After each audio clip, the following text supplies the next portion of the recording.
Good morning from ABC 13. I'm Tom Cook. And I'm Samika Knight. Here's the very latest news for you this morning. Nearly 1,500 of you are checking out these tweets from ABC 13 reporter Courtney Fisher. A 13-year-old girl who police believe ran away from home was found shot on Glenmont in Southwest Houston overnight. Courtney's there with what police are saying. Courtney? Good morning, Samika. The girl had recently gone missing, reported as a runaway. So when police found her here at this apartment complex shot, they had a lot of questions about what happened. But when investigators tried to ask the two men she was with, the 13-year-old was found with, HPD says that the guys could not keep their story straight. It's not clear who shot the girl, what was going on here. Police believe, though, this is likely gang-related. The girl was taken to the hospital. She's expected to be okay. Right now, investigators are working to reunite her with her family. For now, reporting in Southwest Houston, Courtney Fisher, ABC 13 Eyewitness News. I'm Catherine Marchand in the Woodland Heights. Residents here woke up to find 3 people trying to use a tow truck to steal their cars. Now, the owner of this truck behind me says he heard metal scraping on asphalt, and when he looked out his window, he realized what was going on.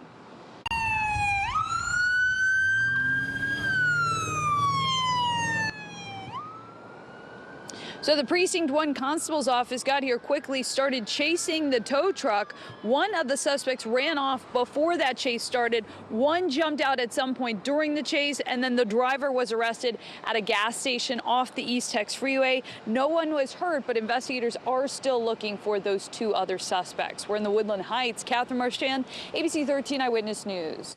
Well, in a little more than 12 hours, we'll know whether the Astros move on or stay home. It is a must-win tonight against the Rays in Game 5 at Minute Maid Park. And Garrett Cole takes the mound for the final game of the American League Division Series. He's going up against his former teammate, Tyler Glasnow. In Game 2, Cole had 15 strikeouts.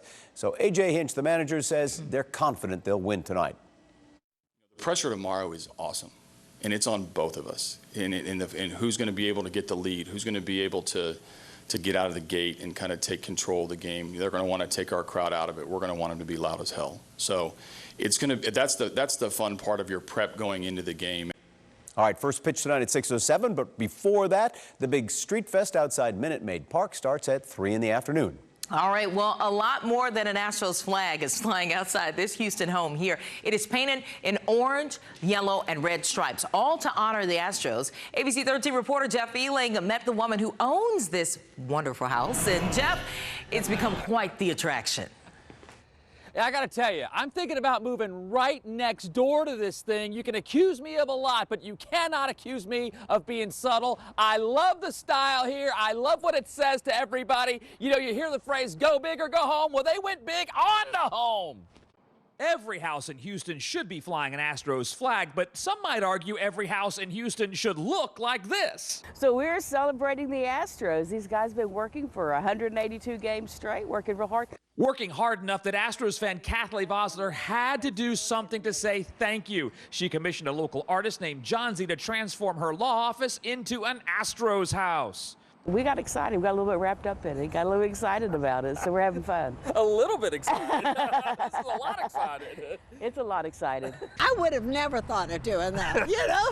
But now Kathy's mom, Mimi, has a big role in the Ode to Orange. I've been sitting in the chair daily watching the painter. The Astros artwork is nearly complete and already drawing a whole lot of attention. It's been a lot of fun. We see a lot of people that'll come by and they'll take a picture of John Z working, and I'll take a picture of them taking a picture. With the team doing so well, maybe every house in Houston should have this same color scheme. I don't think they'd allow it. The HOA might get involved. I bet a bunch of them would. You know, you're standing here in awe of this thing. You just feel the power and the fandom just oozing out of you. And this house speaks to me. You know what it says, Sam? Let's go, Astros! I was afraid it was going to say that. To the house! Woo-hoo! How did I know he'd do that? He's hearing voices from the house. Thank you, Jeff. All right, switching gears a bit here. New this morning, Houston police called out bloodhounds and their helicopter to search for a 4-year-old girl who disappeared from her West Side home. Our crews were there as officers canvassed the area around Hayes and Meadow Glen around 8:30 last night. Police found the girl asleep in her mother's car. They believe a transformer may have blown and scared her, so then she left the apartment, but thankfully she is okay. Well, happening today, we will learn the names of 8 people busted when investigators say they tried to meet children for sex. The Harris County Precinct 1 Constable's Office worked with Houston police to make these arrests. Among them are a surgeon and a registered sex offender. The suspects' names will be released at a news conference at 2:30 this afternoon. All right, new this morning, a man wanted in the murders of 2 people in the Channelview area has been arrested in Louisiana. Police say they found 46-year-old Raimundo Valdez in a casino in Lake Charles. He is accused of murdering Ernesto Hull and Colette DePaz. They were both found shot to death in a travel trailer in Laurelwood last month. Valdez is being extradited back to Texas, but investigators will not say why they suspect him in the murders. Well, some HISD campuses could soon get nearly $500,000 worth of technology. During their meeting tonight, the board will vote on whether to approve funds to buy more virtual reality and augmented reality tools.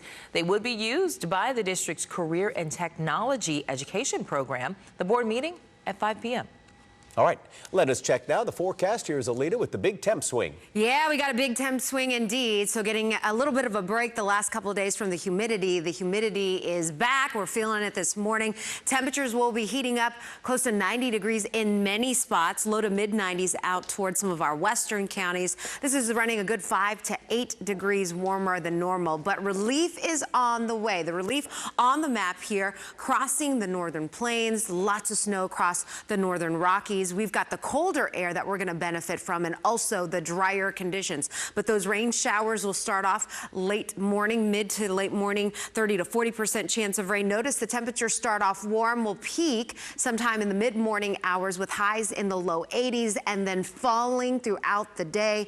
You're definitely going to need that jacket. You'll leave the house wearing some shorts, but then you're probably going to need some pants and a jacket for those evening plans. And then you can see that by the weekend, we'll keep that cooler air around. On Saturday, temperatures start off in the 50s, barely warm up into the upper 60s, and then a gradual warm up as the stormier forecast starts to unfold early next week. Elisa. We are tracking the drive for you on 288 right now. It's going to be an evening where you're going to see a major closure northbound on 288 at the Belt. That's what's happening from 9 to 5, so just be aware of that. Could hold you up in the overnight and early morning hours. All right, and that's all the time we have for the news this morning. All right, join us on ABC13.com as well as our news app for much more.